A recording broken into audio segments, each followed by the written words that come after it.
Hi, I'm John, and I am an atheist. My name is Emily, and I believe there's a God. I am a full-time employee at America's Tire Company, so I spend most of my time there, slinging tires, installing tires. It's a good gig. I like it a lot. When I'm not making YouTube videos or working for my dad, I'm usually hanging out with my friends or praying to God. God, please send me new friends. Yeah, other than that, I spend most of my time just kind of hanging around the house. I like to read books. I'm really into historical expositories. Right now I'm reading Band of Brothers, so it's really, really good. I love, love, love music. If I'm not listening to worship music, I'm getting down to Eminem. I also like to spend my time cooking food, which is awesome. I'm a vegan, so I like to spend a lot of my time making vegan scrambled eggs with vegan sausage and all that kinds of stuff.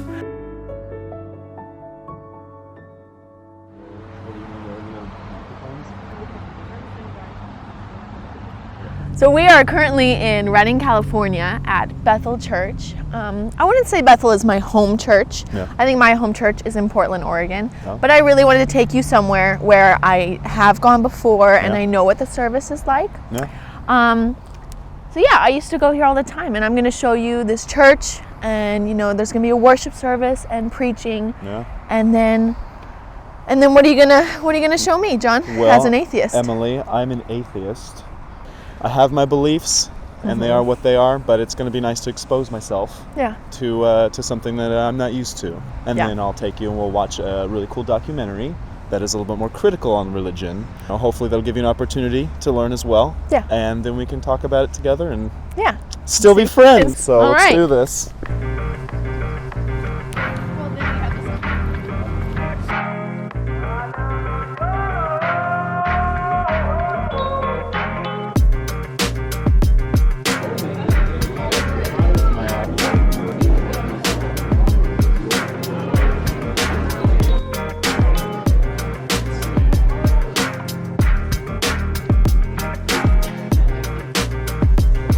Wow.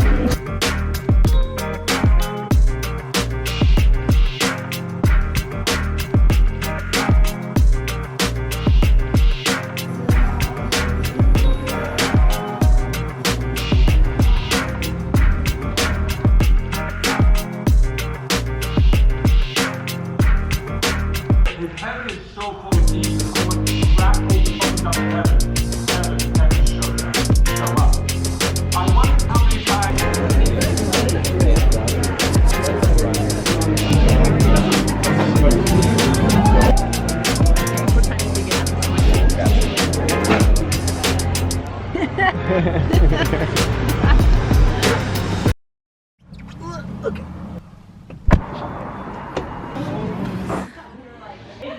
How did you like the church atmosphere? Well, it felt like a lot of people were very nice. Like there was a lot of niceness around, a lot of warm feelings, a lot of thank you, a lot of like, hey, how are you? All the very doors kind. were opened for us, like, and it was very grieving. But it's hard for me to think of it as being truly genuine because So you think they're doing it to because they're Christians and they have to be nice? I think that they want to be nice. I think that they want to be nice, but it's hard for me to see any of their motivations not at least stemming a little bit from like, oh, I have to be nice. You're a nice person and you do it because you know it's the right thing to do, to be nice. Right. So I feel like it stems from the same thing. I don't expect that, I was nice my whole life, and so now I get to go to heaven, and I get an extra cool heaven because I was nice all the time. Well, but I understand where you're coming from. That's not the ticket to heaven. I've met a lot of really mean, nasty Christians. Yeah. And I'm like, how are you getting into heaven? Ooh, oh, that does look good. That was really good. Yeah, that was really good. That was a really good meal. I like that a lot. Thanks, Mimi. Thanks, Mimi Grace. Mimi Grace. What a gal. What a Assuming gal. it's a gal. Maybe his name is that for some reason. Maybe his name is Mimi. Yeah, or maybe it just kind of rolls off the tongue. Yeah, Mimi Grace. Mimi Grace. Where are you going? Oh, Mimi Grace. Mimi Grace. I'm going to Mimi Grace. All right, well, enough about Mimi Grace. Let's talk about the grace of God. Oh, gosh. Are we right? Yeah. All right, am I right? No, you're wrong. Okay. Yeah, so tell me, I want to hear your thoughts on the service. Just unlock my phone with my face. Isn't that cool? Yeah. All right. Don't read my notes. I'm not reading them. So the service started Yeah. with songs. With socks? Songs. Oh, with songs. Yeah, they started with socks. Don't you remember? Songs, So, yes. okay. Worship songs, yes. Yes. So That's typically how church goes. is it really? Yeah, you do songs. Like even in yeah. regular churches and stuff? Yeah. Really? I had no idea. I thought that was like a Bethel thing. I know they're big on their music. Oh, and stuff. no, like every church. Really? My only other experience with a every lot of church. churchy stuff is Yeah. when I was a kid with like Catholic stuff. And I guess there was sort of singing. It was mostly just like Hymns and stuff. yeah. So I was like, oh, See, they're really into like modern music. right. That's really just about connection. Yeah. I recognized a pattern that is very commonly used in modern pop music, like industrially produced pop Yeah. music. Okay. And that is to be catchy, It is to catchy. be repetitive, and to be very vague. Like something that you can sing to a lot of people, Yeah. and every single person can interpret what you're saying in their own way and feel Yeah. that the song is about them. I felt a lot of that while I was listening to that music. Beating you over the head with a message kind of a thing, like one of the lyrics were louder and louder in the presence of my enemies. Louder and louder, louder than the unbelief. Me, Right. for instance, I would say that they would consider me somebody who doesn't believe. The way that I interpret that is that if viewpoints are presented to you that do not come in line with the viewpoints we're trying to present to you, then you just need to be louder than that. You need to not open yourself up to it. I think not that healthy. is, I can see where, you think that. Because I think a lot of Christians are closed-minded, and they'll be like, I don't want to hear it because I got to be focused in on this. Right. And I think maybe that's where I am different than a lot of Yeah. Christians, is that I do like to hear out what other people say, and Yeah. I feel like if anything, that's just going to get me stronger in like my faith and what I believe, and bring me closer to God, Yeah. because I'm learning all aspects of the world and all aspects of, Right. you know what I'm saying? So you and I have a very similar viewpoint in that regard, except for you, it brings you closer to what you think God is. Yeah, exactly. And there's actually a lot That of makes sense. very famous scientists who believe pretty much exactly the way that you do. It's the guy who invented the periodic table of elements. Oh, okay. Yeah. And so, because a lot of what he was looking for was contradictory to what the Bible said is real. Yeah. But he thought that he was right because he's all like, I have a way now to predict what exists in the universe, so I'm closer to God than anyone. Like, I actually know how to know about what exists. So, Right. so he used That would bring science him as a tool closer. to bring him closer to God. Yeah, And I think so, that's beautiful. Yeah, and that is kind of. Should we go watch the documentary and then, Sure. then we can talk more? If you'd like to do that, then we can do that. All right, let's do it.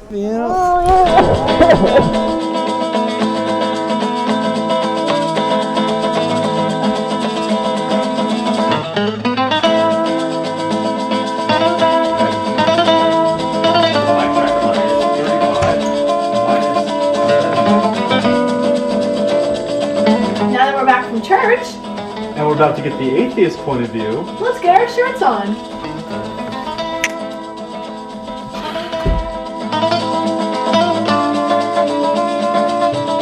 Says Jesus Christ will come down to end the world and save the people who believe in it.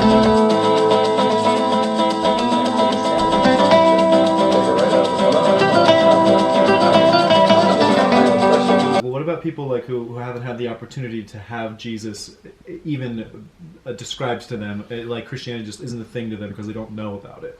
And he's like, well, they go to heaven because they don't know any better.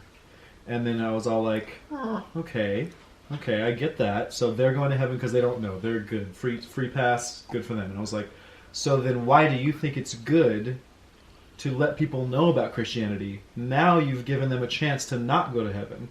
Wouldn't it be better if you have a kid one day and you never tell them about Christianity? They just won't know any better. Free pass. Like send What him did he say? send him to China. And he was just like, well, I don't know about that. Like what, and I was like, okay. I was like, so I'm gonna send my kids to a rural farm in China where they can't even hear about Christianity. That way so they have a chance to go to heaven. Sure, their life will be shitty, but their afterlife will be better than anything we could have ever imagined, so it would be worth it, you know. That's when it's a lot less of the harmless, this is just what I believe. Ice cream! Oh. You got this, Em. I get it. Holy shit.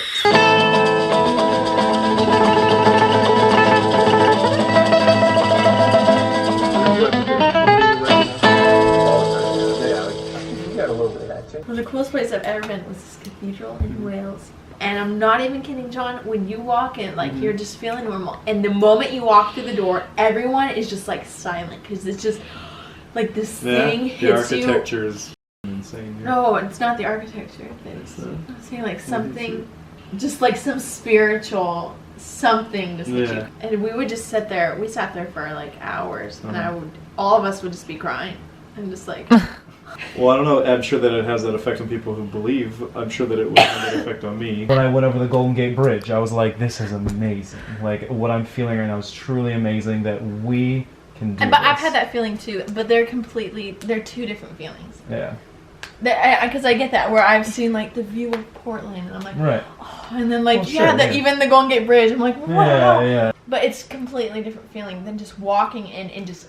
Literally feels like something just hit your chest and you're like I can't even explain I think as a religious person you would feel that because you already believe that it is holy, and if I walked into that place I wouldn't feel like a sense of like, oh my gosh, there's so much spirituality in here and it's permeating my body. Like if maybe because you're so closed up. I just think because you've just set in your mind that there's no God and there's nothing spiritual, you've built a wall to now not experience that. Now, if you were to be like, you know what, maybe there's a possibility there is a God, maybe, you know, let it happen, I feel like it'd be different, because now you've broken down that wall, and there's nothing between it. Well, you know what I'm saying? But you could flip that in reverse, too, like, you know. You want me to build a wall, so I don't feel anything? No, what I mean is, like, you couldn't imagine that not being the case, and so when you go in there, it feels like it's proof to you. Like, it's ridiculous, in my opinion. Yeah, but you get what I'm saying. Yeah, no, I get what you mean. Like, I'm not gonna go in there and be like, I'm not gonna feel anything. I'm not gonna feel it. You know what I mean? Like, I'm right. I'm not gonna feel anything. It's like, Emily feels something. Let's go find out. Like, let's go find out if I feel something. So you're gonna stop going to church and become an atheist now, or what do you think? No. If anything, honestly, this documentary made me feel like, I don't know, closer to God in some way. Well, that's really good. So, I know that wasn't the goal, because at the end, he's like, don't believe in religion. But I think... And like, if you do, there's going to be explosives. I think that the brand of religion that will do that can do that, is the organized kind where people are telling you that they know what's going to happen and that you should believe them because they know. Just like really naive way to live is thinking that you have all the answers. And I never want to claim that I have all the answers. Yeah. You know what else, Emily? What? I know that you're a really good person. Thanks, John. You're a great person, in fact. John, you're a great person. Aww. I just want to know from you, why can't there be a God? Well, the thing is... What brought you to that, to believe that there's no reason why there could be a God? You see, now, I don't pretend to know everything either. Yeah. Like... I think that a Christian God and an Islamic God and any kind of gods that humans currently believe in is very unlikely. Mm-hmm. And if something like that does exist, I believe that they're not worthy of being worshipped if they are real, because they're assholes if they are real. That doesn't necessarily mean that I know for a fact that there isn't a God or God-like something. So you're agnostic? I would say I'm agnostic atheist in that I'm pretty sure there's not a God, but I acknowledge the fact that I can't. But then you can't prove. Okay. Yeah. You and I don't take oceans for granted. We know that ocean is water, and that the reason why waves happen is because of like wind and the effect of gravity the moon has and everything like that. Yeah. It's just because of that. Well, if you lived in ancient Greece, you would believe that the ocean was alive because Poseidon was the ocean and he was the sky and that and this and that. So people are always going to try to find answers for why things are the way that they are. We're blessed enough to to live in a time where we have modern science and we can actually explain that through experimentation and observation. Yeah. Instead of just Right. And the corn is growing really well because we sacrificed a couple of goats the other day. You know, like you know. right. I'm not atheist just for no reason. There's a lot of reasons why you might decide to be atheist or, you know, Christian or what have you, but I think that's important to make sure that we go forward as humanity, as society, to make sure that we're making decisions based on fact and not just belief by itself. Love you. Wow, that was fun!